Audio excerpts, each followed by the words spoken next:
శ్రీవారి ఆలయం వైసీపీకి రాజకీయ అస్త్రంగా మారిపోయింది.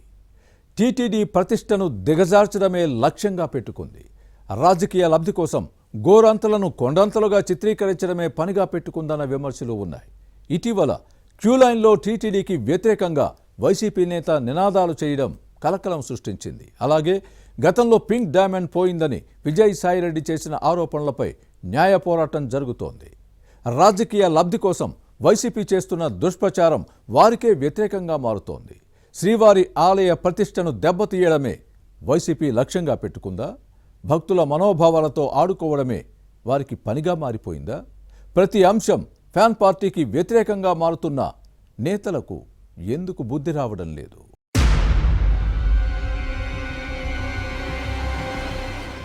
సెంటిమెంట్ ఇష్యూను పొలిటికల్ ప్రయోజనాలకు వాడుకోవడంలో వైసీపీ నేతలది అందవేసిన చెయ్యి. రాజకీయంగా కలిసి వస్తుందనుకుంటే భక్తుల మనోభావాలతో ఆడుకోవడంలో ఫ్యాన్ పార్టీ నేతలు ముందుంటారు. వైసీపీ పాలనలో తిరుమలలో కొన్ని ఘటనలు జరిగాయి. ప్రతిపక్షంలో ఉన్నప్పుడు పిచ్చి పనులు చేసింది. అప్పట్లో అధికారం ఉందని చెలరేగిపోయిన నేతలు పరాజయం తర్వాత కూడా అదే పని చేయడం విమర్శలకు తావిస్తోంది. చివరకు వ్యతిరేకంగా మారడంతో తప్పైపోయిందని క్షమాపణ చెప్పడం వైసీపీ నేతలకు రివాజుగా మారింది. ఇటీవల తిరుమల క్యూలైన్లో జరిగిన ఘటనే ఇందుకు నిదర్శనం. కాకినాడ సర్పవరం ఫ్యాన్ పార్టీ నాయకుడు బద్దిలి అచ్చారావు అలియాస్ బాబ్జీ క్యూలైన్లో టీటీడీ వ్యతిరేక నినాదాలు చేయడం, ఆలయ ఉద్యోగి వాటిని సెల్ ఫోన్లో చిత్రీకరించి వైసీపీ సోషల్ మీడియాకు అందించడం వివాదాస్పదమైంది. అయితే క్యూలైన్లో హడావిడి చేసిన వైసీపీ నేత శ్రీవారి దర్శనం తర్వాత పొరపాటు చేశానని పశ్చాత్తాపం వ్యక్తం చేయడాన్ని గమనించాలి. జ్వరం కారణంగా ఫ్రస్ట్రేషన్తోనే టీడీపీపై అనవసరంగా నోరు పారేసుకున్నారని క్షమాపణలు చెప్పుకున్నారు. టీటీడీలో సౌకర్యాలు అన్ని బాగున్నాయని, స్వామివారి దర్శనం కూడా చాలా బాగా అయిందని, ఇకపై అలా చెయ్యనని లెంపలేసుకున్నారు.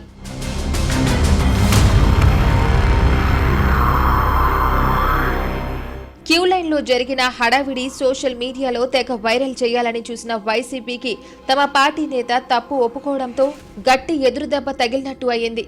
గతంలో తిరుమల కొండపై ఘటనలు కూడా వైసీపీ ప్రమేయంతో జరిగినవేనని కూటమి ఎండగట్టడంతో ఫ్యాన్ పార్టీ ఆత్మరక్షణలో పడాల్సి వచ్చింది. ఈ క్రమంలో క్యూలైన్లో జరిగిన ఇష్యూకు సమాధానం చెప్పలేక వైసీపీ నేతలు సైలెంట్ అయ్యారు. తిరుమలలో జరిగిన నమాజ్ ఇష్యూ, గోశాలలో మూగజీవుల మృతి, ఏపీ ఎస్పీ పోలీసుల మధ్యం వ్యవహారాలను గుర్తుపెట్టుకోవాలి. తిరుమలలో జరిగే గోరంతలను కొండతాలు చిత్రీకరించే ప్రయత్నం చేస్తున్న వైసీపీని అందరూ తప్పుపడుతున్నారు. 2014 నుంచి 2019 వరకు విపక్షంలో ఉన్న వైసీపీ టీడీపీని తన రాజకీయ ప్రయోజనాల కోసం వాడుకున్న తీరును ఎప్పటికీ మర్చిపోలేరు. ముఖ్యంగా పింక్ డైమండ్ మిస్ అయిందని అప్పటి ఎంపీ విజయసాయిరెడ్డి చేసిన ఆరోపణలు భక్తుల మనోభావాలను దెబ్బతీశాయి. ఈ వ్యవహారంపై విజయసాయితో పాటు అప్పట్లో ఆలయ ప్రధాన అర్చకుడిగా పనిచేసిన రమణ దీక్షితులపైన టీటీడీ వేసిన పరువు నష్టం దావా కేసు కోర్టులో ఉంది. వైసీపీ అధికారంలోకి వచ్చిన తర్వాత ఈ కేసును ఉపసంహరించుకునే ప్రయత్నం చేసింది. కానీ కొందరు భక్తులు ఇంప్లీడ్ అవడంతో ఇది సాధ్యం కాలేదు. పింక్ డైమండ్ టీటీడీలో లేదని ఈఓగా పనిచేసిన ధర్మారెడ్డి స్పష్టం చేసిన విషయాన్ని గుర్తుపెట్టుకోవాలి. దీనిని పరిశీలిస్తే వైసీపీ ఈ అంశాన్ని రాజకీయ లబ్ధి కోసం వాడుకుందన్న వాస్తవం అర్థమవుతోంది. జగన్ పాలనలో అన్యమత తీర్మానంలో ప్రచారం జరిగిన విషయాన్ని గుర్తుపెట్టుకోవాలి.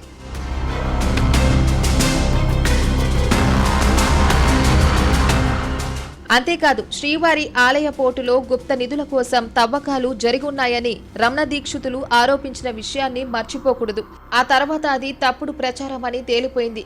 ఏదో ఆశించి రమణ దీక్షితులు ఇవన్నీ చేశారని అంటారు. కానీ వైసీపీ అధికారంలోకి రావడానికి టీటీడీని పావుగా మార్చిన రమణ దీక్షితులకు జగన్ ప్రభుత్వం మొండి చెయ్యి చూపించింది. దీంతో ట్విట్టర్ వేదికగా వైసీపీకి శాపనార్థాలు పెట్టిన రమణ దీక్షితుల మొర ఎవరూ ఆలకించలేదు.